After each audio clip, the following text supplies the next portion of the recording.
did you have any idea, I mean, when you signed up for the show, like, who you would be handcuffed to? Watch you in the night. So when you... You make that sound really creepy. So it's entrapment. That's number one. I don't think you'll lose, Anthony. Something But tells I'm me you're going to wipe the stand floor up. with them. I'm going to have a go at it. Because there's so much faffing about. There's a lot of faffing. You just think, oh, just get on with it. I think height of I think summer. it was Ruben who says that, you know, the drip was, the sweat was dripping down his balls. Shocking. Or checking into the Premier Inn and thinking we're making a porn movie. That was hilarious. Pardon? Because I'm looking forward to my day in court, and it's in May, so stay tuned, pricks. Right, so this episode's a real special one, right? Because have you imagined ever being handcuffed to someone for a couple of weeks? Complete stranger. Well, I thought I'd get the experts in because these two have turned into national treasures. Anthony and Tilly, hello. Hello, Dan. Hello, Dan. How are you? How are you? Yeah, we're getting used to it now, thank you. Getting used to it. Stopped on train platforms everywhere you like, yeah. Oh, goodness me. Guys, honestly, it is an absolute pleasure and a privilege Thank you. to sit down and chat to you. I loved you two on the show. You were great. You were so good. You got to say that because we're sitting here. No, honestly. No, we thought we were pretty good, to be honest with you. Yeah. To be fair. You we were honestly- very lucky. you were very lucky. brilliant. Well, I was very lucky. Yes. I was very lucky Yeah. Now, I must admit, we are going to get onto the show in a bit, but I want to know from either of you, or both of you, sorry, what's one random fact that my listeners would not know anything about you? Random fact. Could be a talent, could be something that you bring out at a party trick or something. Well, there's a question that rather stumps you. I'm You very seem good to at know cartwheels. Cartwheels? That is yeah. I would say that's a good party trick. Yeah? Yeah. Is that a bit lame? No, that's is that a great. bit shit? If we had enough space, then I'd make I sure could that we do do like it. 10 cartwheels in a row, and then finish with a round off. That's my party trick. Right. That's really lame. I can't believe I We'll just said get that. some behind the scenes. We'll make sure that Tilly's doing some cartwheels outside in Mayfair. Yes, you got it. You've really got me thinking now, but I'm a very strong underwater swimmer. Okay. Yeah, that's pretty good, actually. I'm not at all. So you've got something I on got me a there. fair pair of lungs on me. I don't know how, because I smoke, how the hell my lungs get through every year's tests. I get a jail card every year, and I should stop smoking, but my lungs are in really big capacity. Yeah. I can go a length and a half underwater, no problem at all, of a good pool. Christ, you're a part fish. Yeah, I know, it's mad. No, they say it's because I spent a lot of my younger years in Colorado. It's 1.5 miles above sea level, so my lungs are a big capacity. Gotcha. But no, I love underwater swimming. Yeah, there you go. There we go. There we That's go. your random fact. Learn something new every day. Right, team, I wanted to ask you before, as I said, before we get into the show and all of that stuff, life before the show. So, obviously, Tilly, you were working in pubs and you were doing a lot of cleaning and stuff, but you do a lot of stuff with charity as well. Tell us, like, life before the show, what it was like kind of for you growing up in Enfield, was it? Yeah. Very normal, I think. I moved around a little bit when I was younger. So when I was 19, I moved to Spain. I lived in Barcelona for 2.5 years. And then I worked in America. I worked in a summer camp with special needs adults for 4 summers in a row. Then I lived in Scotland for a little while. I've always worked in pubs. I worked in social care for quite a long time. So I worked in forensic mental health with men. I worked in a children's home, worked in a women's refuge, worked Amazing, with isn't it? special needs adults. Amazing. And it was all really shit money. So then I started cleaning, and I get paid more money for scrubbing toilets than I do for life-saving medication. So Isn't that amazing? Yeah. Crazy. Your CV's was as thick as mine, mate. yeah. As long like as your yellow arm. pages. Yeah. And Anthony, what about you? Life before the show, like obviously yours would have been a very different lifestyle. So Well, yeah, tell us a but bit it about still yours. had, I mean, nothing like the challenges and demands that Tilly's had on her, you know, and this is why I keep going on about her strength. It's remarkable. But my strength is in the other things. I mean, my paper round has actually been all uphill. It's not been a book full of gold leaves. It's been tough. Yeah. And if you have to move into business as I've done and do what I've done, you have to break a few eggs to make a few omelettes. So Yes. I'm under no illusions. I'm going to bore you with all that. But my corporate journey would fill a few volumes. Yeah. Crazy. And Tilly, just going back to your hospitality, how long you been in hospitality for? been North London's best barmaid for 20 years now. Yeah. Really? Yeah. I'm letting the crown slip now as I'm getting older. I haven't got the strength in me. Isn't she good behind the bar? Honestly. And wasn't I good behind the bar? You were brilliant, I had a yeah. great teacher. Yeah. You were great, to be fair. I hated it in Skegness. It was shocking. Oh, really? But I loved it in London. But I was useless, You had really. a certain level of panache, Anthony. I was different. And I didn't drop that thing, did I? It's probably me. I drop it all I the didn't time. drop I'm it. fucking It looked as murder. though I dropped it. Yeah. I didn't In drop the edit, it. it looked like you did, yeah. I didn't It's drop probably it. me. I drop it all the time. I drop it all the time. I'm awful. Always. I'm the clumsiest barmaid. Like, honestly, it's But it's once character I've still got a building job. stuff. I mean, I have no problem meeting anybody.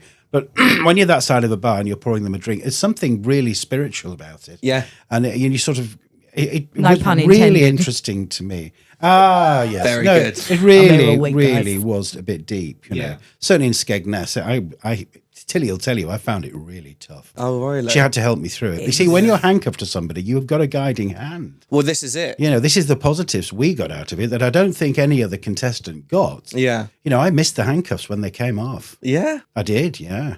Did you not have any at home? Yes. Yeah, we have a pair downstairs, don't we? Yeah. No, seriously, you can Bring feel handcuffs in the case. other person. I mean, they didn't show it, but we went on I didn't want to go on anything like bungee jumping or helicopters, but we went on a whirly roller coaster Oh, upside Christ. down. I don't do that sort of thing. But when you're with somebody who's going for it and you're in a handcuff, you're going. Yeah. You can't say stop. Yeah. And suddenly you're sat there and you think we better get on with it. There's a lot of security with handcuffs. Yes. Which I don't think came across on the show. Interesting. Yeah, really. All right, well, let's get on to the show then, because that obviously is the reason that we're here today, right? So, Uncuffed, the last one standing. We Last absolutely pair loved it. standing. Jonathan kept saying last one. It's last pair. Oh, is it? Yeah, it's last pair standing. Interesting. Well, someone needs to change their article that they wrote about it then. But the last pair standing then. So, in terms of the experience for you guys, I mean, we loved it watching it at home. I mean, I paid for ad-free to watch you guys just do it, no ads. Can't stand the Channel 4 ads. Sorry, love you dearly, but can't be doing that. So it was a wild show. So take us back to the beginning. Did I notice, because I think it was your car journey, Tilly, that you were filming it in Wimbledon, in the Wimbledon Theatre, was it? Yes. Around then? Yes, it was. we on would. Wimbledon. Okay. Yeah. Yeah. So talk us about that Lovely first area. day on it. Lovely area. And I think when we were filming it, it was around the time that Wimbledon was on. Now, I always thought Wimbledon was a bit of a shithole. I didn't realise that it's really lovely. It's lovely. So yeah. nice. So It was nice. so hot. Yeah. Oh, God, yeah. Oh, And there was It no was- air conditioning at the theatre. Really? Especially the rooms behind. I mean, we were drenched. It was like, slip- it was in that height of I summer. think it was Ruben who says that, you know, the drip was, the sweat was dripping down his balls. Shocking. But there you go, bless him. No, it was literally filthy hot. Yeah, it was in the summer when it was filmed. And obviously you have no idea who you're being handcuffed to, so you didn't know what was going on. Did you have any idea, I mean, when you signed up for the show, like who you would be handcuffed to? Did they say that it's going to be someone that's polar Yeah. opposites to you? They did? Oh, okay. But let's be fair. The whole process, including that, we didn't know 1 minute to the next what was coming. That's part of the Yeah, that is true. management of the whole process. Yeah. You're completely in the dark from beginning to end. And in fact, even in the edit, you still don't know what's going on, really. It's very, very clever the way they governed it. But I don't think any of us knew the gravity of what we're about to get into. None of us. Interesting. So when you were cuffed together, what was your first initial thoughts of each other, that first reaction? I was quite pleasantly surprised. I thought I was going to be handcuffed to somebody, and I don't know why. I thought I would be handcuffed to someone like, what's that kid's name? Andrew Tate yeah, or Andrew someone Tate, like yes. that. Oh, I don't yeah. really know why either. Yeah, I think I was pleasantly, I think I was quite pleasantly surprised. Yeah. Yeah. And what about you, Anthony? Well, it's one of those moments where you just have to free fall it. You know, you're on stage, there you are. But her hand I saw, which was delicate, very beautiful, with a lovely ring, and I thought, oh, now this is interesting. She looks lovely. And then, of course, the screen went back, and of course, she's absolutely stunning. Yeah. You know, and smiled at me, and I thought, well, this is it. The job's over. Yeah. We've got this in the bag. I thought to myself, she's just wonderful. Yeah. Her smile's fantastic. I thought you were going to say the screen came back and went, oh, shit. No, I didn't. No, I was speechless because you'll see. They said, well, what were you expecting? I said, I wasn't quite expecting, Tilly or that this. I think I said, we're expecting this. What were you expecting? And I said nothing. Yeah. It was Tilly said a big, long, leggy blonde. She didn't really know what I was about to say, but I was shocked because I was genuinely bowled over by her. Interesting. I was, yeah. So how long were you actually handcuffed for on the show? 2 weeks. 2 weeks. Just under 2 weeks. Just under 2 weeks. Yeah. Was it? Oh, I thought it was No, it two was solid weeks. No, it was just under 2 weeks. But then remember, we then, I don't think it's giving anything away, there were other things that we had to be photographed for. Gotcha. After it was over. But I think it was, I was telling everybody it's 2.5 weeks, but it wasn't. I think it was 2 weeks. Was it 2 weeks? Yeah. Interesting. Time again, Yeah. Because remember, you've no phone, you've no money, you've no devices. So you literally are living with other people all the time who are directing you what to do, even when you're sleeping or going to the lavatory. You have people watching you, especially at night. You're not left alone. Well, that was something that I wanted to ask you. They watch you in the night. So when you...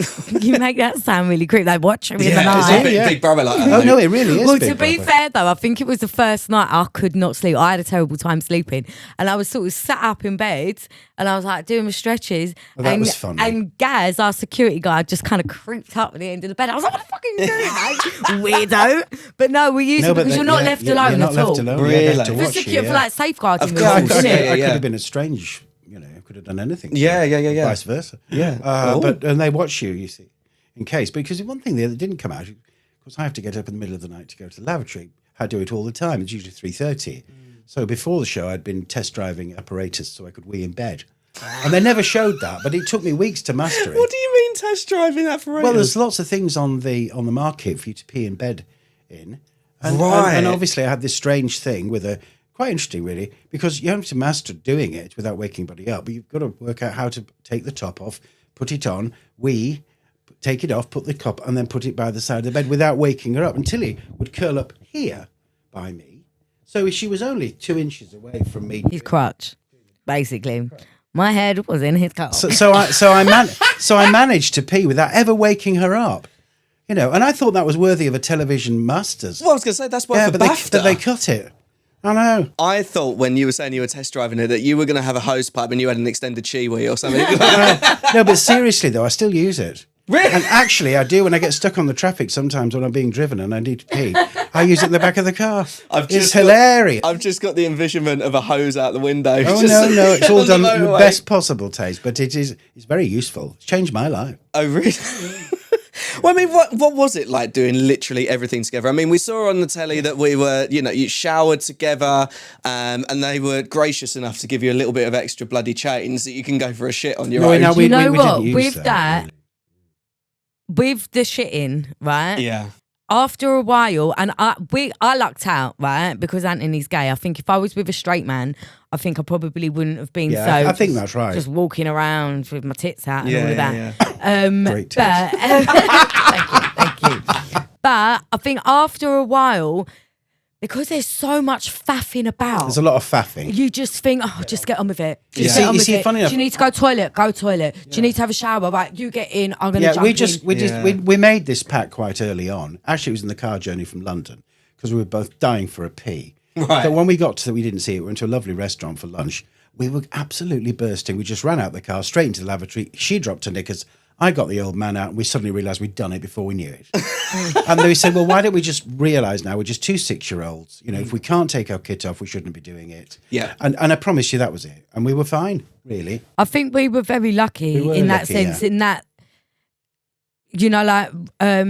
Rob and Charlie, I imagine the dynamics were very different. Same with Frank and Lynn. I imagine the dynamics are very different. And Sir Ben and George, remember? Yeah. He didn't get his kit Christ. off. They didn't get that far. 'cause No. the phone- No. I don't think they But even no, made it I to think dinner, you did have they? to sort of have the mindset of just get on with it. Yeah. You're literally Siamese twins for 2 weeks. Yeah, it didn't bother us in the slightest. Yeah. What would you say was your biggest challenge throughout the whole experiment? Well, go on, you answer that because I've got to think of a few. Mine was probably sleeping. Really? yeah, you said that. I didn't really yeah, sleep sleeping. much. Is that because you're quite a light sleeper, or? I think I have problems sleeping anyway. I just like you're not in your own environment. Anthony snores sometimes, and I'm just not a very good sleeper. So yeah, I'd say that was probably one of the biggest problems for me. And then if you're tired, you're a fucking miserable bitch. As we saw. Guilty.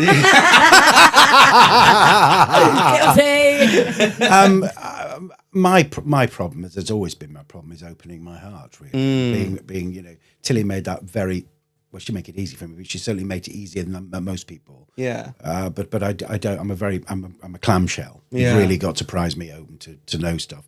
And it got so bad that she generally thought at one point that perhaps I was holding back, and I probably was. But that's me. Yeah. And that's why I overtalk a little bit, I think, to compensate from it. Yeah. And what was a lovely moment was when you two had kind of a heart to heart, and you then turned around, Anthony, and you got a bit emotional about. Yeah. I think it was when we were looking at the charity stuff that you were doing, Tilly. That was really tough. And and I mean, for yourself, Anthony, and myself and Tilly come from very working class backgrounds. For you coming into that world, what was your kind of first impression? Firstly, of seeing it, but also when you were getting down and helping people that were less fortunate. Tilly opened my eyes and the doors to a world I knew. Of course I knew. But I had an arrogance about me and a dismissiveness that was perhaps unfair on Tilly and on the homeless. And was to my detriment. Because what I discovered through doing... And remember, you only saw 6 minutes, but Tilly and I had a long time with the homeless and talking to them. And, I did come over as an arrogant prick to start off with. But in reality... it broke my heart when I got to the stories and found out. Actually, what it didn't show was the one thing that made me cry. And they didn't show it is that the one boy we were talking to in the graveyard, who was lovely, had a greyhound which was living at his mother's, but he had a banning order against seeing his mother, so he couldn't see the greyhound. Then he showed me his left breast, and on it was a tattoo of a greyhound from the ashes of his old greyhound. And I just cried because I rescue greyhounds. Yeah. In fact, I'm doing it now. Oh. It really did affect me. Yeah. Sorry. Oh, that's all right. I see him the other day. Yeah. He's got a little job now. Oh, God. No, it really affected me, that. And so what I've done, I went to Radio Suffolk the other day and trying to do something for the homeless in Suffolk, because I can't be disappearing to North London all the time to help Tilly, which is I'd love to, and I will do. But none of them have come back to me yet. But I've offered them all a proportion of money to help them. Yeah. And time when I can make it. But no, you touched a nerve again. Yeah. But the thing about, we all see homeless. We all look at them. We couldn't give them some money and pat them on the head and walk away. But when you actually get on the ground with them, as Tilly took me, and you see the way they live and how they're living, and they open their hearts to you, wow, it takes you to a different dimension. Yeah.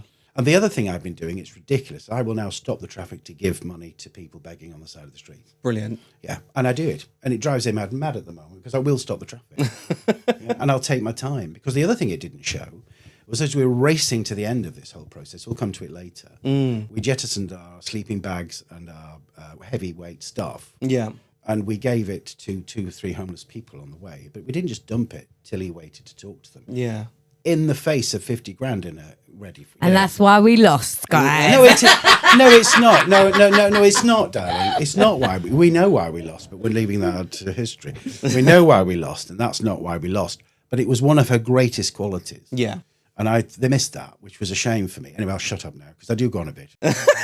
Well, I mean, we were talking about challenges there. Like, what would you say? How did you find the tasks that they were setting you? Because some of them were really brutal. No, not really. That was I the think, problem. yeah. I love your confidence. No, we just. Anthony's got this thing about him, right? I am the complete opposite. Whereas this is something that I really, really learned. I'm going off track here completely, but the whole time, Anthony was like, "We're going to win this. You know that. We've got this in the bag. We've got this." I never doubted. And the whole time, I was like, because I don't believe in anything. I have no self-belief at all. So I was like, "No, we're not. Don't say that. Don't say that." And then the last day, we kept seeing little signs. Like, we see a Rolls Royce. My nan used to work on the buses, and we was meeting on the bus. And I was like, we're fucking going to win it. Yeah, but you see, here's the bizarre thing. And this isn't a setup. You won't have seen this. But in my one of the guest rooms at home we were using, I have a painting of Loch Lomond. Where we went. And Big Ben and Westminster Bridge next to each other. Stop. Yeah. So it was written in the stars. Well, we didn't even know. But was it? But was it? Yeah. We didn't even know. We had a dinner party filmed at the house where Tilly was lady of the house and was fabulous. But of course, our dinner party was nothing compared to St Ben and George's. So they cut it. But it was a great dinner party. But at that dinner party, we had one of the chairman of Alan Day. Absolutely, he's so Alan handsome. Day. Yeah. Ended up, Tilly was a trainee with Alan Day, and we had the chairman there. I was it was a temp. amazing. No, it was I was a amazing. temp secretary, So I was many awful. things happened. So many things. I never doubted for 1 second we wouldn't win. You know, all the tasks they cut, we won. We won the rowing. We won everything. Yeah. Really. They didn't show it, but we after we've done the homestays, we met up with the other couples that hadn't dropped out.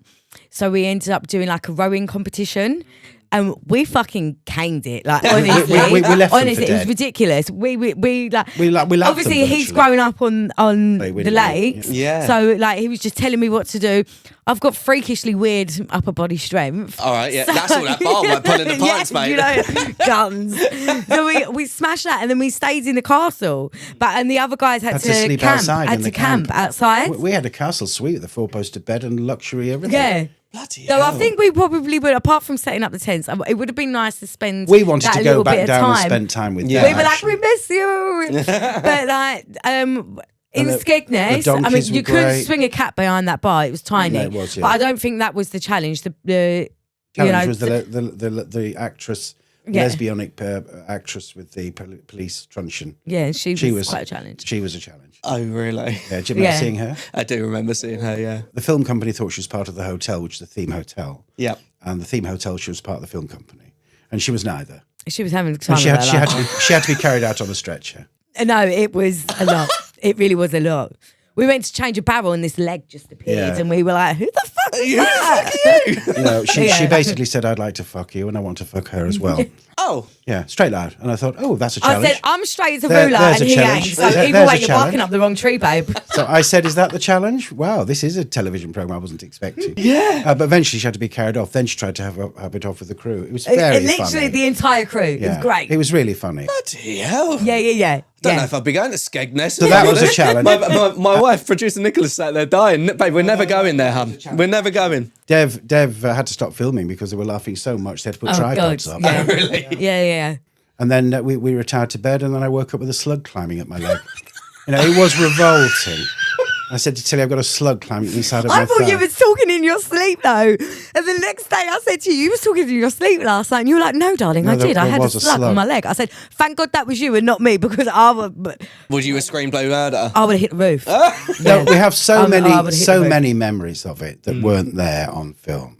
Yeah, because And you've got to it's really remember, amazing. everyone's got a, it's 2 weeks cut into a very small amount of time. Yeah. And, we had a lot of lovely heart-to-hearts. And you were Yeah. saying earlier, you don't wear your heart on your sleeve. No. But I think by the end of the experience, you'd really opened up. Well, I mean, Do you know what I mean? to be fair, I did. But when it was over, Yeah. when Tilly and I spent time together, then I opened up to her off Right. camera. Yeah, when yeah. we'd finished the process. Yeah. And I told her things that she didn't know then, which I think would have helped at the beginning if I'd have told her. But then I wasn't prepared to tell her anyway. No. I mean, Well, that's just yeah. the way it is. Yeah. So it was a voyage, and it's been a lovely voyage. Yeah. Well, do you know what I loved? And I'll come on to that in a bit. But the one thing that I did love is when the show wrapped and we saw the bits at the end. And Tilly, you were there at My the 60th vow renewal. No, was it? No, it's actually my 60th birthday 60th party. birthday. No, well, the only reason I said vow renewal is I hadn't asked him to marry me, so I could hardly say on camera, "Will you come to my wedding? I'm getting married," when I hadn't asked him. So I used the vow thing. But no, we are getting married September the 26th, and I have asked Tilly to give me away in handcuffs. To handcuff me to Imad, which is going to be great. Oh, I thought you meant that you were walking down the aisle handcuffed. We will They be were doing gonna it. be. We're gonna do Oh, it. really? Yeah, no, absolutely. Do you know what I love as well? And I want to ask you this question, but I'm going to say this first. So, what I love about you both is that you're so different culturally, so different, but yet you've got this overwhelming, love for each other. So, the question that I wanted to ask you is, coming in from two different cultural backgrounds, what have you kind of like, what was either your preconceived ideas of going into it, or what was your, how did you feel about being so different culturally? Well, we didn't know to start off with, did we, love? Oh, shut up. No, I think no, you're right. I think you've got to have I've got the mindset that I don't go into a room looking to make an enemy. I go in to look at, like, to make a friend. And I think sometimes you do, somebody that's not as wealthy might be resentful to people that are wealthy, you know. But in actual fact, just because you're wealthy, it doesn't mean you have had a life full of, you know, roses and sunshine. Everybody's got a story. And it's not all about having hardships, you know, but everybody is different and you should accept people for what they are and who they are. And I think, I feel like Jerry Springer. Jerry Springer. Stuff, guys. But, Jerry. But no, I think that is the way to be. I think if you... Anthony's got a very wicked sense of humour, and I think people probably don't really see that. And I think when we spend time together, we do just spend a lot of time laughing, and we were really lucky. Like, I know it kind of seemed like that we argued quite a lot, and I suppose probably we probably do. Well, actually, in fairness, we only argued when we realised we hadn't been arguing. Yeah. It sounds really stupid. Yeah. But we're having such a good time and won everything that we thought, hang on a minute. And it was you who said, you know, this isn't right. We should be rowing. Yeah. And by pure fluke, 20 minutes later, we were absolutely tearing each other off. Oh, really? Yeah. What happened there? Can't remember. Can't remember. But I think sometimes if you're having a discussion, sometimes it feels like you're rowing. Especially, listen, I've got a very harsh voice, and I'm aware of that. So sometimes I probably sound a lot more aggressive than what I am. And I don't shut up. Between the pair of us, I don't think we shut up. I wit her on, but then I'll interrupt her, which is a bad failing because sometimes I don't hear. Right, I gotcha. So I interrupt, so I get that. And what about you, Anthony? Like, coming in from the background that you had growing up and stuff like that, coming into meeting Tilly. Well, before I met Tilly, you asked me, I think, what I was feeling about the process. Yeah. I never gave it a second thought because I had no idea what I was going into. Interesting. All I actually had was some of my contemporaries and some of my family saying, well, you're absolutely stupid. You should never be doing this. They'll make you into something you're not and they'll rip you apart. Wow. This is a disaster. Don't do it. Why are you doing it? Why are you doing it? And I said, I'm doing it because I'm 60 and I want to prove to myself I can do it. That's slightly different. We accept that, but you're still going to get ripped apart. They won't understand you. And that was always in my mind. I was on my guard a lot because of that. Yeah. But of course, when the screen went back and I met Tilly, I thought, this thing will be fine. Yeah. It'll be lovely. And you look like you both had so much fun as well. Yeah, We did, Yeah. to be fair. We did, and we had such a wicked crew with us that it just... Yeah, they were great. Like, we did have a real laugh, actually. So we're getting more towards the end of the process when you guys were going through everything. I know, honestly, mate, I was so gutted for you. I was so gutted for you both. But the final hurdle, you saw the bus. Oh, sorry, you didn't see the bus. It wasn't there. And it wasn't there, and it was gone. How were you feeling in that moment? Dizzy. Yeah. Because I had just run across Westminster Bridge. Lightheaded. I was glad it was over. Yeah. I was gutted for Tilly because she was. You didn't see it, but she was really distressed. And I was very upset for her. And I think there was a vacuum there. There's a vacuum there. I'm going to say the train was at the station. It had come to a standstill. The steam was pouring off the wheels, and it had no momentum left. Yeah. It's a very difficult vacuum to fill, actually. Yeah. And looking back, it wasn't pleasant. We were whisked away and had a lovely lunch together, which was very nice. And Jonathan Ross was kind enough to join us. Right. And he was charming with us, wasn't he? Absolutely. Very lovely man. Delightful. Well, I was going to ask Delightful. you, so how is Jonathan Ross in real life? Nightmare. Oh, horrible, Jonathan. National He treasure. is an absolute babe. He's a remarkably intelligent man. We didn't see a lot of him to start off with, obviously, because he has to wait and see who the runners and riders are. We got little notes from him, of course. But eventually when we met him, when it thinned down a bit, he started to make conversation. He was a bit more interested in talking with us. And eventually, of course, we got quite a rapport going. And he genuinely had an affection towards Tilly, which was very special. Brilliant. And he was generally gutted we didn't win, I know that. But he was Yeah. obviously very happy Charlie and Rob won because they deserved the win. Yeah, they Yeah. were really good as well. But Yeah, They- no, they they deserved. fought- They had they a fought tricky so time. They hard. deserved the win. Yeah. And not being funny, if they were 2 hours behind us, then they fucking deserve it. Do you know I what mean, I mean? yeah, the catch-up game on them was Well, they didn't ridiculous. even catch the train back from Glasgow. I know. I mean, it is fantastic. What they don't show in this program is because you don't know where the others are, right? And it's absolute torment. Yeah, you don't know where Angie they and Morag tormented my mind, didn't Yeah, they? yeah, We'd yeah. be on the train, like in the middle of nowhere, and I'd just be like, "Where the fuck are they? Them fucking bitches." We never considered them. Right. But here's the No, interesting because thing. they were sort of on our tail like the whole time. And then when we was in Wales, Rob and Charlie just fucking appeared out of nowhere. And we were like, the fuck are you doing what here? what you didn't see is that, when we were in Port Merion, it wasn't just picking an envelope up. We had tasks to do there. Right. Yeah. The task we did, which we nearly blew, we certainly didn't win the task, but we were first across it. And we completed the task, I'll say that, was a large chessboard, if you've been to Port Merion, it's in the middle of it, with tyres across it. Right. And we had to climb on a tyre together, handcuffed, remember, and put a plank from one tyre to the next. Like a thin plank A of thin wood. plank, not a plank, but a thin plank. What? A square get plank. across it Walk onto the across next the plank tyre. onto the next tyre without touching the floor and without touching the inner wall of the tyre. All right? So your feet can't touch the your floor feet and the plank touch the can't floor, and touch the the plank floor. can't touch the floor. So you've got to do that tiddly pom across the bloody chessboard without falling off. Well, twice I dropped the plank because my Yeah. balance is rubbish. Right. Yeah. Yeah. But then once we got the hang Once of it, we got the hang flew. of it, we were right. And then Anthony was like, Rob and Charlie will be shit at that.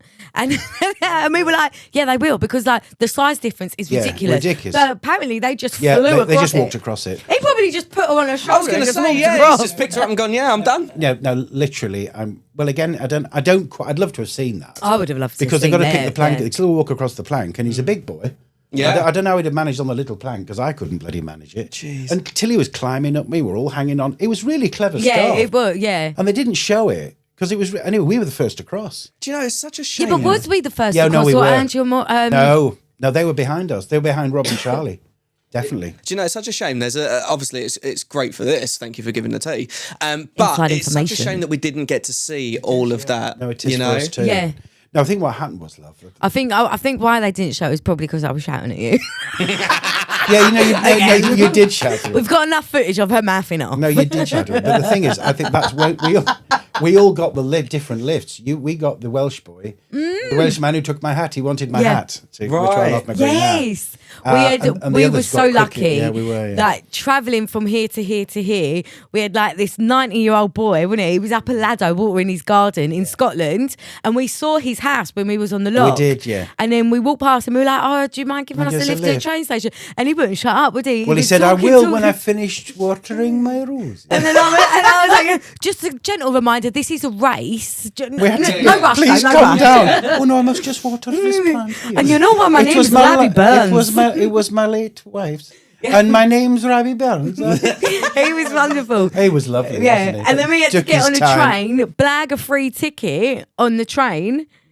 He was nice, that ticket inspector as well. Yes. And then these little kids give us like a Yeah, 20 they gave euro us a note. 20 euro note. Yeah, well, what the fuck are we going to do with that? that's not legal tender now, is it? Like- Now, had we known what was coming down the track, forgive the pun, we'd have done differently. But we didn't know 1 minute to the next. Yeah, yeah. But the other thing is, of course, we had to finish filming at 10 o'clock every night. Yes. Or we got time penalties. So we actually spent, the first part of that night in the park at Warrington Bank Quay. They didn't show that either. Really? In the rough. Oh, yeah. They didn't show our love for Kerry Katona either. What's your love for Kerry Katona? I fucking love Kerry Katona because we were like, we're going to Warrington, and every time someone said Warrington, I was like, that's where Kerry Katona's from. Yes, come on. Or checking into the Premier Inn and thinking we're making a porn movie. That Yeah, but was we were making- hilarious. Pardon? This is a family-friendly hotel. Can you keep Well, we the noise went in down, with the please? handcuffs with a film crew and various people in the same bedroom, and they assumed that we're making a porn movie. So they said, "Excuse me, everybody." To be fair, it's a valid, Actually, it was hilarious. We had so many happy. We could have made another film, another program on the outtakes. But no, I think in fairness, the film company, I mean, they're employed by Channel 4 to produce something. They wanted a forward momentum with pressure at the station when it finished, and they got that. Yeah. But they could have done 12 episodes easily, but it might have run out of steam by then. Well, this is the thing, yeah, because I felt that the series was actually quite short. I think that they could have maybe even met in the middle and done like an 8 parts series or But I something. suppose, but I wonder if that's because it's the first first one, maybe, yeah. series of it. Yeah, they didn't know. It could have Your been a first flop. season, even. Yeah. It's not been a Yeah. flop. It's been a success. Brilliant, yeah. And a lot of people have given Tilly and I some wonderful comments. Yeah, no, they have. They've been very kind. Well, speaking of comments, so I actually found a Radio Times article, Yeah. and Oh, both God. of you were quoting at the sort of what your experience was. Yeah. So, Tilly, I'm going to go to yours first because Tilly was very pleasantly surprised when she first met and handcuffed partner Anthony, though she found it difficult trying to fall asleep next to him because he snored. yeah. Yeah, that's fair enough. We've ticked that box. Heading into the experiment, Tilly was nervous about potentially having rows with her partner. Nothing. We ticked that box as well. Yeah, noting that arguing is something she's good at but doesn't necessarily enjoy. No. Yeah, that's fair. And then a quote from you, Tilly. I'm also a bit nervous about not getting along. I think he's a bit of a diva, isn't he? Also, sleeping, I'm worried about if I fidget or if he snores or things like that. Yeah. So when you started getting to know Anthony, you mentioned there about him being a bit of a diva. Of course he's a diva. Well, wouldn't bigger you diva be than I am. in my position? Of That's course true, you would yeah, be. yeah. Absolutely. Very true. But I've my wings have been clipped since this, I can tell you. Oh, really? yeah. Yeah, oh, definitely. Do you think that Tilly's grounded you quite a bit more now? Oh, I then? wouldn't use the word grounded. That's a bit. That's Still a bit. flying, that's a bit hovering. presumptuous for you, young Daniel. No, I've had my wings clipped in the fact that I used to be big OCD on what I was wearing. Spend hours getting ready in the morning. I don't now. Throw my clothes on and get on with it. Gotcha. So that's a big thing. And you haven't bought a lot of new clothes, Anthony. You said that at Christmas time, remember? I stopped buying clothes. Actually, I did this week in France. I did buy some clothes, but I haven't.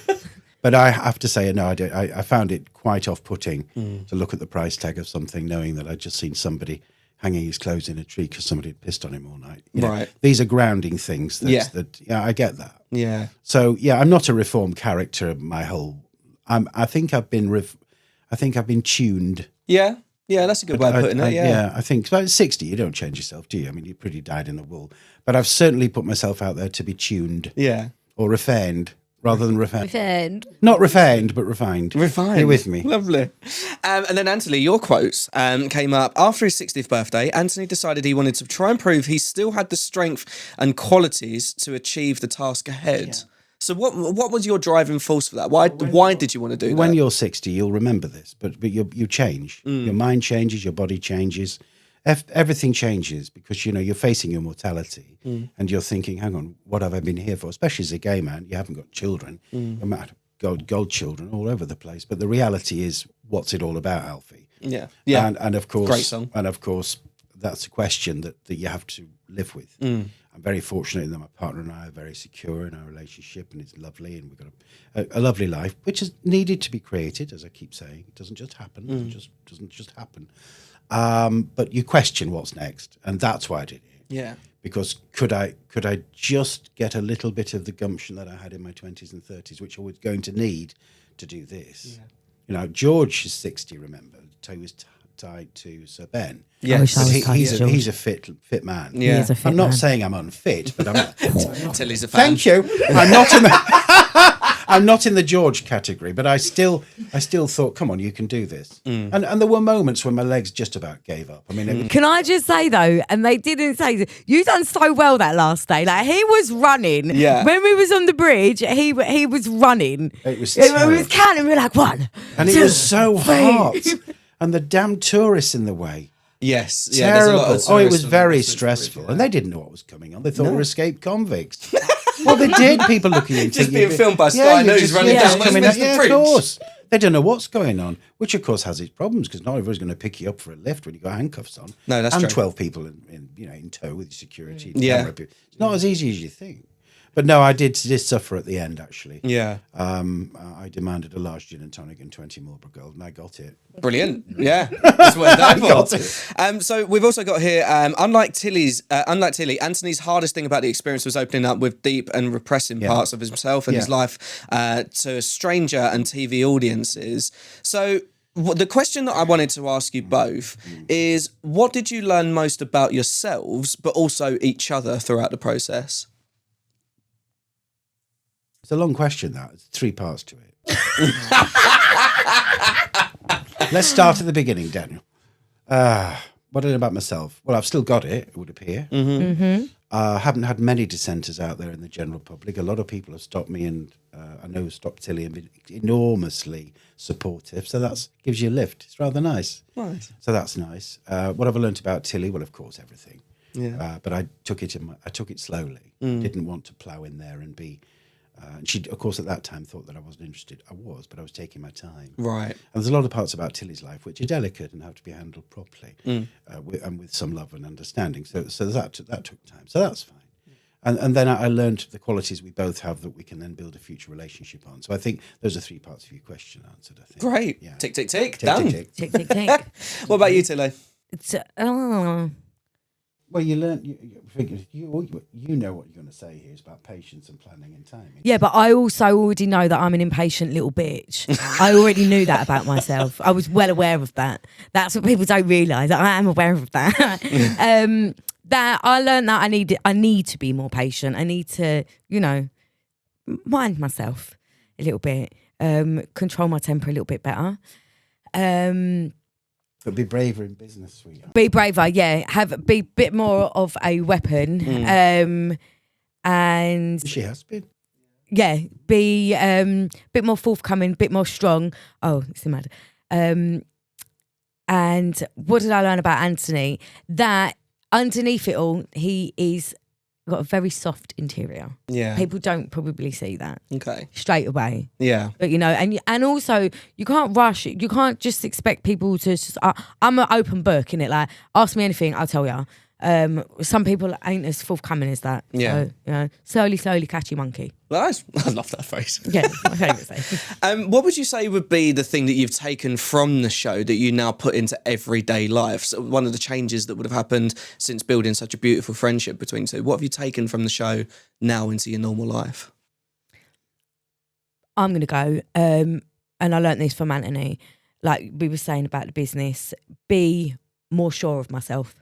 Believe that I can do something, because I'm so insecure. It's painful, and I know I give it all really big bollocks, but in actual fact, like, the whole time that we was doing that show, I never really truly believed that we were going to win it, because I didn't think anything so wonderful would happen to me, until like Anthony sort of said it so many times. We're going to win it. Like, have self-belief. Be fucking sure of yourself, Till. Like, do it. And that's something I'm trying to be a bit better at. Yeah. So that's something I've definitely taken That's with a me. wonderful lesson for a lot of people watching the show, I think. But then it's kind of like, because we didn't win. So it's like, believe in yourself. You can do it. No, you fucking can't. You didn't win, did you? This is like every 90s film. It's like, you can do it. And it's like, fuck. I'm going to say this: we couldn't have won it. So there you go. Yeah. It's as simple as that. Yeah. No, we didn't win it. We couldn't have won it. Yeah. And actually, it was better we didn't win it, because we didn't win the battle, but we won the war. Yes. And that's true. you just watch this space. Yeah. It's not all about cash. Interesting. It's not all about cash. No, it's not all about cash. Anthony, It's all about money. money. Which would have gone by now. You'd have blown 50 grand. It would have gone. Would have bugger all left. You'd have had nothing left. You silly mare. Champagne living, lemonade money. Yeah, literally. Oh dear. Anthony, what did you take from the experience to then that you've brought now into your general day-to-day life? I was always a brave character, actually. I've always been probably a little bit too brave in my business life and in my own life. But it's worse now, because after going through that, I do feel a little bit like Fearless Fred. Right, really? And I don't suffer fools. I never suffer fools gladly. But now if somebody gets in my way, I think, well, this is just absurd. Yeah, bulldozer. Do you realise what I've just been through? Actually, I would never say that. But it does give you a bit of strength to realise that perhaps, you're not just a spoilt little prick people thought you were, that you've got some gravity. Yeah. And I'm involved in some businesses with some tough cookies and some real hard-working men who occasionally, if they hadn't known me, thought that perhaps a little polished prince, but actually now think, hang on a minute. This geezer's an He's absolute all right. weapon. He's a weapon. He's all right. He's all right. And I like that. Yeah. I think that's good. But, in reality, I think looking back, I'm so glad I did it. Has it been character building? Probably. Has it been life-changing? Not really. Has it enriched my life? Definitely. Great. So I think that's the honest answer. And of course, I have Tilly in my life now. Yeah. Well, there's a part of us that'll be handcuffed for a very long, well, probably forever, I would think. Oh, your friendship's so wholesome and It is. lovely. It's a good story. No, it is. Yeah, well, I was going to say, like, well, okay, so Anthony, I'm going to go to you first, and this is off the cuff. What's your favourite thing about Tilly? A smile, number one. It can break your heart. Yeah. It was I've got a fabulous cricket smile. No, you have a beautiful smile. Can you see? I mean, honestly, it's just lovely. But her strength, I mean, she's 5 foot whatever. She's a 7 foot. She's 7 footers. She's a giant. Yeah. And her caring, the way she does it, naturally, doesn't even think about it, is fabulous. And she deserves all the credit and support she can have for what she's doing, because it's not just charity. It's her belief. It's a core of her being. Yes. Yeah. And she does it naturally. And she's terribly strong. Yeah. You know, I find it very attractive. And Tilly, what was your favourite thing about Anthony? I would probably say your sense of humour. I think you're fucking hilarious. No, I can't. I really do. I think we laugh so much, and just your sureness in yourself. Do you know what I mean? Well, like you're just a weapon. Thank you. Well, What? you see, look what happened today. There's some people who buckled and collapsed. Yeah. But you just don't take no for an answer. You just keep going. Yeah. So the door's open and just say, well, it's bollocks. Yeah, Get on exactly. with it. Yeah. We'll find And a also, way. I think as well, Anthony, and this kind of gets overlooked. You're very kind. Mm. You're very kind, and you're very generous, and you're very sweet. Well, thank you, Danny. You're welcome, Dan. You're welcome. Love him so much. Have another one. So life after the show then, team. What's life been like after the show? You mentioned earlier, Anthony, that sometimes you get recognised in the street, both of you from the Well, show. not sometimes. It happens all the time. Yeah. So talk to me about life after the show. Well, when we lost, I then had to go and run the pub for a week. So that was come back to reality real quick. I was like, sorry guys, can't knock about. I've got to be at work at 5, which kind of like humbled me real quick. But I think probably my life has just really and truly gone back to normal. When the show come out, obviously I've had a lot of people messaging me, and really lovely, beautiful, kind, lovely messages. A few cunty comments on Twitter, which I'm all right about. It doesn't bother me. I agree with you. Yeah, 100%. I get what you're saying, babe. But the charity, I was really lucky that we got to shine a light on the charity, which has benefited like wonderfully, which I'm really pleased of. But generally, I think it's just the same, isn't it? Yeah. Just gone back to real life. What was it like? Because obviously we've grown up in pubs, working in them for umpteen amount of years. When you came out of the show and then you went back onto the pub work, did anyone was like, "Are you that girl from that TV show?" I took my nephew down to Spurs the other week, and just so many people were like, Tilly, and I was like, who the fuck are you? But quite a few people, and when it come out, like the first episode, everyone come down the pub and watched it, Right. and I was just mortified, so I didn't go down there. Really? I was too scared. I was too embarrassed. You should I have was too gone scared. down. No, I was too You'd have had so many drinks bought for you. I don't drink, so it's irrelevant. Oh, Yeah, I could have really milked this. Diet Cokes all round. yeah. But quite a lot of people have said things, but I suppose that's because, and I think I kind of have the mindset that everyone's talking about it. Everyone's talking about it. I'm like, yeah, of course they're talking about it because we're in it. Like, do you know what I mean? Is everyone talking about it? I don't know. Or maybe we're just aware of it because it's in our algorithm or whatever. Do you know what I mean? Yeah. I mean, it is a real topic that people have been speaking about because obviously the world, it really is because obviously the world at the moment very divided in a lot of senses. Yeah. Can be a really shit place for a lot of time. I didn't mean that to sound is it? I thought it was a massive flop. No. I didn't think that at all. I'm glad it's done but I think the thing is, it's done quite well. Because I think it's actually been really healing for people to watch because there is such hate in the world at the minute to see two different people come from two different backgrounds and then turn around and be like, yeah, actually we're going to smash this, we're going to go do it. It's so wholesome. I think a lot of people as well said that it was like early noughties TV. Yes, so oh my God, yeah. Because also as well, I see a load of comments online, like loads of people smoking's back on TV, and I was like, fucking yes, yes. Well, that's right. You see, I'm a smoker and so's Tilly. And I thought whoever I'm handcuffed to surely isn't going to smoke. But of course my smoking went through the roof. Shaggy smoking for 2 weeks, weren't we? Straight up. Fag Ash Lil. So Tilly, tell me a bit about the charity, because obviously you do an incredible work with them. I've seen it on your social media as well, that you take and cook and you do loads of different stuff for this charity, for the homeless. Tell us a little bit more about it and where people can find it as well. So we are called The Little Things UK. We're basically just a group of friends that help people.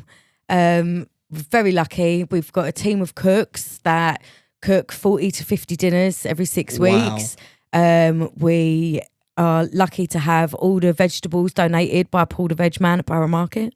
Big shout to him. He's incredible. Go on, Paul. Yes, he is incredible. So it's me, Alicia, Heather, Dion and Michelle. We're the founders. We set it up in 2018. So 2018 was like quite the year for me. But prior to that, I was helping with another charity. So in total, this is my 11th year of like helping people. Wow. So, but basically we're in Old Street every Wednesday from 7:00, and we've built up. We never got to go to Old Street. We never got to go to the actual outreach, which I was a bit bummed about because it's something really special. Like built up like a really beautiful community there. It was one of our guys' birthdays yesterday. Is it Thursday? Marmite. Yeah. So we all sung him happy birthday. Like always make sure that everybody is treated with love, kindness. Like you have a name, because a lot of people are just completely forgotten about and they're just like a statistic. No, you're not. Like it's not just hot dinners, it's hugs and it's love And a haircut. and it's we had Yeah, I did haircuts see down there that. Yeah, yesterday. yeah. We do clothes, we do toiletries, you know, we've got our Easter party next week, we have a massive summer party, massive Christmas party. We just fucking go all out and we Yeah. like to make people feel important, especially when you can just feel so lonely in such a big city. And it's just, I just think it's nice to help people. And people always say to me like, oh, what made you do this? Why do you do this? Why fucking not? Yeah. Why not? Why are you not helping people? Yeah. So yeah, it's something I'm so proud of, and I'm so lucky to be part of literally the best team ever. I fucking love our crew. Like we are the best, and we're just a group of people that just help each other and help like people. And like people think like, oh, what you lot, Harry Krishners or you Bible bashers or whatever. No, actually we're a bunch of wrong-uns that's just doing a nice thing. So we're in Old Street on a Wednesday night at 7:00, and we're in Enfield Town on a Thursday night at 6:30. So if anybody needs anything, we're not there to judge, we're there to help. Yeah. That is literally, you know, it's not just homeless people, it's people that are living in poverty. You know, we've got school kids queuing up at the moment. It's not right. No. You know, people that are vulnerable or just need a bit of helping hands. So yeah, no judgment, just love. Follow, help, support, please. Please and thank you. Thank you very much. Anthony. Oh, how'd you follow that? I'm just going to there get you off my go, yeah. pedestal. No. I must withdraw. You don't want to hear more from me. No, I'm with Tilly. I mean, she's just amazing. Yeah, it's Absolutely incredible. incredible. It's absolutely incredible. But Stop I it. did want to talk to you about your car business. Oh, dear. So tell me a bit about that. So No, I'm very happy to talk to you about it. Yeah. But there is a link because, you know, my cars, as you know, are my passion. They're not just blingy pieces of bling that I show off with. They're part of my soul, and I love them dearly. You know, they were here before me, some of them. They'll be here long after I've gone, so it's my duty to look after them. Yeah. But the thing is, you know, Auto Couture was set up by me to let everybody else experience them, for whether it be functions or weddings or investitures, or Netflix have used them for The Crown. well, I was for going to say, example. they've been on TV, I mean, right? yeah, of course, absolutely. No, Netflix used them extensively for The Crown. We did the premieres with them, and we've done a lot of TV work. Have you been to any of the premieres from that? Yeah. Yay! How was it? Fancy. All right. He's trying to stay humble now. Yeah. I've been to one film premiere. I've been to a few, and yeah. it was great. It was a great I've been to experience. Cannes Film Festival twice. In fact, I did a great show on Sky Arts with the late Richard Harris's son, Jared, because one of my cars was Richard Harris's car. Oh, And it's okay. called The Ghost of Richard Harris, and we've done a really lovely film that was down for the Venice Film Festival, actually. I'm blithering on again. The cars are there for people to use. A proportion of any money we get is now going to the homeless charities that I want to talk to Tilly about as well, because at the moment, it has to happen. You know, there has to be something because the money that's raised for the cars goes to maintaining the cars. Yeah. But of course, some of that has to now go to something else. And that's a big change of the show. So we're based in Suffolk. and the cars are all in Suffolk. But they come all over the country and Europe as well. Functions for weddings, for parties that you may be in vestiges of the palace or whatever. Yeah. And remember, it's called couture because there's so many different colours of cars and genres from the 1930s up to present day. So it's a really, really interesting thing. It's my collection, but I'll share it. You know, and they're not that expensive. I mean, some of the cars are worth a fortune. So to hire them for a few thousand is actually a real deal. Quite a good deal, yeah. Yeah, it's like being a member of a club. Yeah. So that was all a bit elitist. But now I met Tilly and see that she loves them and she's very comfortable with them. Actually, one of my critics said, "You miserable sod. Why didn't you give her a Rolls Royce? You miserable sod. Dreadful."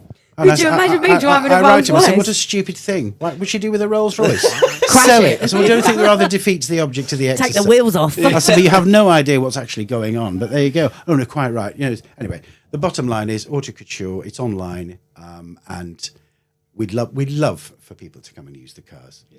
And I can't wait for Tilly to come up soon and have a ride out in the countryside with me and one or two of them. Oh. Yeah, because we do keep in touch a lot. We speak a lot. Yeah. Brilliant. Well, we're coming towards the end, which is really sad because I could sit here all I day and chat to know, you we're having a guys. great No, time. we've really haven't we? enjoyed it. So obviously the podcast is called Wrapping My Head Around It. Yeah. So I want to ask you individually, Tilly, we'll start with you. What's something that you've never wrapped your head around or wrapped your head around recently? Could be anything. I've never wrapped my head around learning to use a tin opener. What? Yeah, it's something I really struggle with in life. And it's something I've known for quite a long time now as well. It's just something I'm not capable of doing. What do you mean? Like you can't open I find it really difficult to use the tin opener. Yeah, I feel like that was meant to be a bit more insightful. No, that's great. I feel like it was quite a deep and meaningful question, and I've just shat all over it. And I'm sorry. That is perfect because you've just unlocked a core memory for me because I realised about 6 months into having a can opener that it was for left-handed people and I'm not left-handed. Maybe that's where I'm going wrong. Maybe that's what's happened. We need here. the left and I right literally ones. just cannot fucking use a tin opener. And every time I use it, I'm like, fuck's sake. So do you do like the ring pull ones now then? Yeah, even if I've got to pay a bit extra, I'm like, fuck it. When I'm cooking for the charity, I've got these massive tins of beans, and I'm like, oh god, there with a knife, yeah. Oh god, No, that's brilliant. that's my answer. That's great. my final answer, Chris Tarrant. I'm sorry. As Chris had, no 50-50, yeah. Anthony, what about yourself? What's something that you've never wrapped your head around or wrapped your head around recently? I have no sense of direction. So Right. I rely. I mean, I have no. I need a mobile phone, satellite navigation to get me from a bedroom down to the kitchen. I mean, I'm useless. I'm useless. So I use my mobile phone a lot, my sat nav. But of course, it's totally legal, or is it to use them in the car? No, you can. If you're driving, then no. If you're passenger, No, that's wrong. is it? Oh yeah, I'm going to court in May. I'm going to defend myself because I was stopped by the police for using my phone. Right. But I wasn't holding it. I was touching it.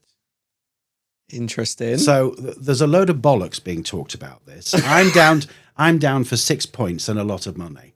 And I'm going to I'll probably lose because there's so many muppets in this world. I don't think you'll lose, Anthony. Something But tells I'm me you're going to wipe the stand floor up. with them. I'm going to have a go at it.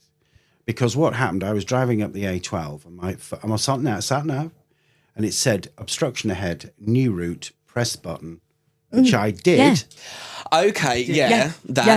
And at that moment, well, 2 minutes later, a police officer overtook me and pulled me in and said, "Now then, sir, you've been using your phone because we have trucks driving up and down here with cameras looking in, and you've been on the phone." I said, "Well, I haven't. I've been on my sat nav."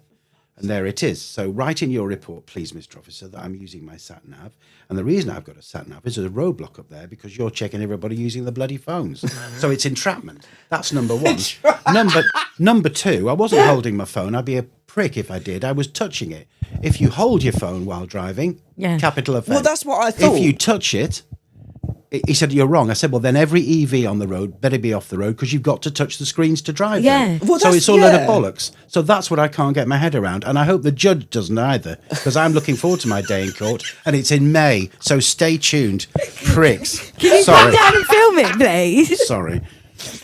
I'll come in and I'll film the whole lot. I love a day in court. It's pure theatre. It's pure- Pure theatre. Especially with you, I reckon. Pure theatre. Shall I share a little story with you? Go Shall on. I go? One is lovely. I had to go to court some while ago on, I don't know what the fuck it was. A driving offence. Probably. No, it was something. I don't know what the fuck it was, but it was, I was defending myself. Right. And I went in, and I was early, and the courtroom was empty, so I sat down, and this barrister comes running in and said, "Oh, are you the barrister or are you the plaintiff?" I said, "Well, I'm just here for the next case." She said, "Right, there's the evidence." Put it down, and it was a bloody hammer in a bag. That's the evidence. Give it. That's for the prosecution. Just sort it out. She thought I was probably some judiciary because I was done up to the nines. Yeah, I'm in yeah, a yeah. 3-piece suit, polished shoes, bowler hat. Yeah. You know, proper job. Yeah. She ran out, and I thought, well, that's a bit odd. Anyway, everybody troops in, everybody does this, and everybody does that. And now Mr. Kersley, I think it was speeding. That was what it was. It was speeding. It was speeding. Why don't that surprise me? Speeding. And he said, "Are you here representing Mr. Kersley, or are you here representing whoever?" And I went, "Well, I am Mr. Kersley. I'm Anthony Kersley." "Oh, you're sitting in the wrong place. You're the defence barrister."